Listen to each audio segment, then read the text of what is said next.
everyone, welcome back to my channel. If you're new here, my name is Jessica, and in today's video I wanted to go over some of my favorite things I learned from YouTubers this year, or just in general.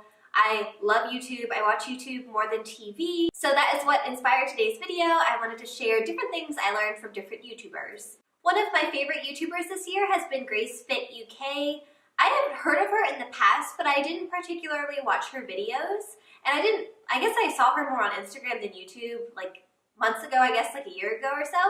And I randomly ran into her videos, and I really, really like her thoughts on a lot of things. I feel like we would get along on a lot of different topics. One of the things that Grace Fit UK preaches is about how when you're a vegan, you don't need to be 110% like die-hard vegan. You do what you can and you make the changes you can, and it's totally fine if you can't be a die-hard vegan, and it's not okay to bash people. Like, if you are a die-hard vegan, it's not okay to bash people that are trying to make these small changes and become better at this. In the same way, I believe if you're a Christian, you shouldn't be hating on other people, whether or not they're extremely Christian or whatever. Same with anything, with any special diets. If you're keto, if you're low carb, if you're a Christian, if whatever you believe in. I don't think you should be hating on other people because they're not like 110% of one belief. Like, they're doing the best they can, and as long as you're making conscious decisions, that's all that matters. So I love that Grace Fit talks about that quite a bit in her videos, and it also helped me learn, like, I can share my journey because I was vegan for a period of time, and now I'm no longer vegan because I'm focusing more on, I wouldn't say keto, but more like a low carb diet. And I shouldn't be ashamed of myself because I can't maintain the vegan lifestyle. It's just so incredibly difficult. It wasn't working with my lifestyle, so I'm trying to make smaller changes. And I don't think it's right for people to just hate on people all the time because they're not 110% one way or whatever. So I love that Grace talks about that. Another thing I learned from Grace is to actually work on my shoulders at the gym. I talked about this in one of my other videos, and when it comes to the gym, I skip on shoulders every single time. I just don't like doing shoulders. I don't want bulkier shoulders. I just really didn't want any part of working my shoulders. And Grace explained in this one video that to get more of like an hourglass shape or to have a smaller looking waist, you should work your shoulders, because if you work your shoulders, it'll broaden them out a little bit and it'll help create that hourglass shape, because then it'll make your waist look smaller. I don't know why I never thought of that before.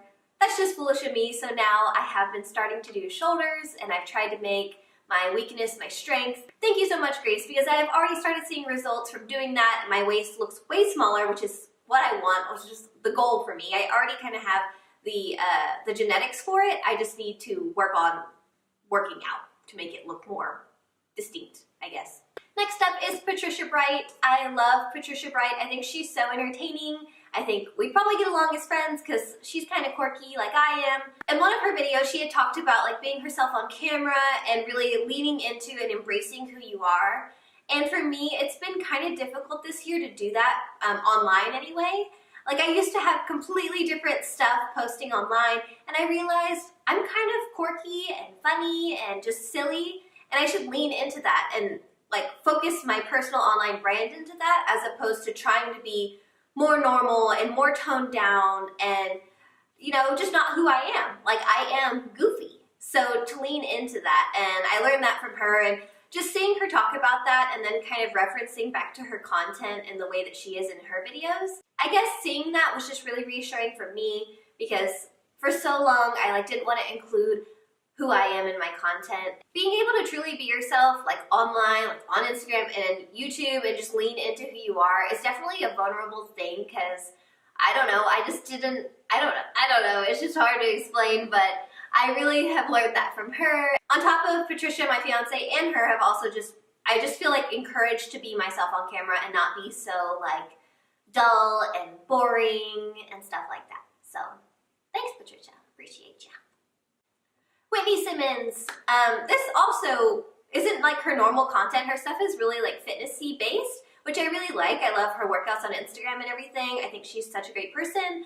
But she has helped me also with my content, because in LA, I am very into the influencer industry. I've been an influencer coordinator. I've worked on the brand side. I've gone to events. I've seen a lot of behind the scenes of some really nasty stuff in the industry. Some really great stuff too, don't get me wrong. But I have a list of video ideas, and some of them were more, I guess, on the drama side of like the beauty community or like the influencer community. And in Whitney's videos recently, she's been talking about how she tries to strive for positivity and just putting out like good, lighthearted content.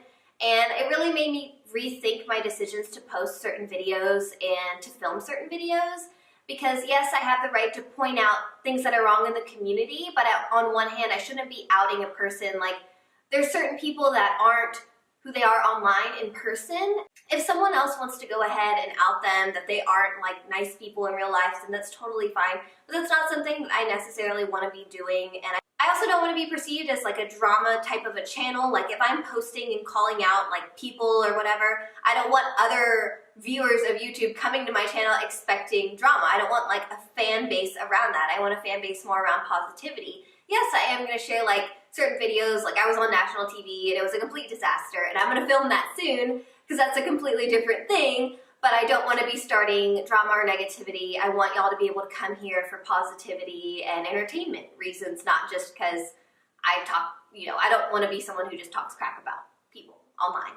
And thank you, Whitney. I know that it's totally random and you don't talk about it like, it's not the main center of her videos. Whitney is more of a fitness channel, but I do like that she does include little bits of positivity because it has definitely had me think twice about what I post online and what I'm putting out into the universe. Next up is James Charles. It has been a huge year for James Charles. If you know who that is, he is I'm sure y'all do know who that is. Who am I kidding? He is a makeup guru or beauty guru. He has been really inspiring to me because for so long, I have been putting off making YouTube videos, but I have been making a list of ideas for years and years and years. I just never took the plunge. And so many people think that you have to have been doing YouTube for like 10 years to be able to make it, but James has only been doing it for a much shorter amount of time, and he really proved to people that with hard work, he can do it. And just me seeing that myself has been really great and beneficial. I'm really, really proud of him being so young, and I think he's been on YouTube for like 3 years, and he has like 10 trillion billion subscribers. And I think just seeing how far James has come has just been such an inspiration to me to keep pushing and to keep creating content and to not stop, because it's so easy as a content creator to just not see results and stop, but I'm not going to stop, and I just think it's really great. And he also helps me think outside the box. He comes up with really creative ideas as opposed to everyone in the beauty community who's basically doing all of the same ideas. He is typically coming out with like newer ideas and just very, very creative. And there's been a part of me that's kind of been muted down for so long as far as my creativity. I've always been an extremely out-of-the-box thinker, and just watching his content has made me like reignite that creative energy within me. So I really appreciate it, James. If you ever see this, you're the best. Last but not least, the last person is actually in the beauty community as well. That is Jeffree Star. I'm sure so many of y'all have seen Shane's documentary this year about Jeffree Star, and it's just been so inspiring for me. It's been a really hard road here in LA. Like, we've done really great things, but just the lack of support on a family end, I guess, has been, not that my family is super unsupportive, but they definitely don't go out of their way to support us.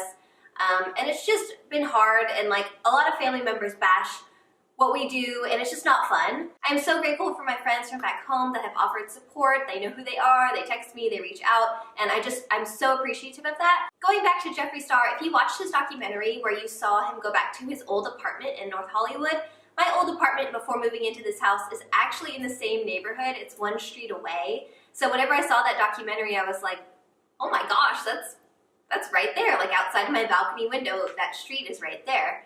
So just seeing where he came from and where we came from, yes, we were in a nicer apartment, but we still were on the come up, I guess. And we still are on the come up.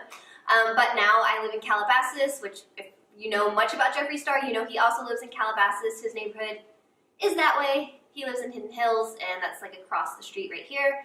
So it's just been so inspiring for me to see someone in a similar situation, I guess. Obviously, like, his situation is way more drastic, and I don't know a ton of information about like his family background and stuff like that. But just seeing the lack of support, and also like this journey is so lonely. I cannot explain to y'all, like, success comes at a price. And I've heard this from people for years and years before my fiance and I had this level of success, but it's just so lonely. And I know Jeffree has also talked about the loneliness that it is. And whenever I see someone that has come so far like him, it just reminds me that I can do it too, because it's just so freaking lonely. And, you know, all he really has is his fiance and a handful of friends and his dogs. All we really have are each other, our dogs and a handful of friends here, but you know, it's just a lonely journey. So Jeffrey, if you ever see this, I'm basically your neighbor. I didn't stalk you. I didn't mean to move here because of you. I love this part of town. So whenever I lose focus, it's really nice and reassuring to see that, you know, anything can happen in this city. Anything can happen in social media. If you're starting out new to social media, you can still make it big. James Charles has done it. If you come from any kind of a background, if you're lonely in LA or whatever city you live in and you feel like you're the only one that has these like random dreams, you can still make it happen. I'm so grateful for everything that I've learned this year from all of these wonderful YouTubers, and I look forward to seeing their new content in the new year. I hope y'all enjoyed this video. If you do, please be sure to give this video a thumbs up and hit that subscribe button. Thank y'all so much, and I'll see y'all next time. Bye!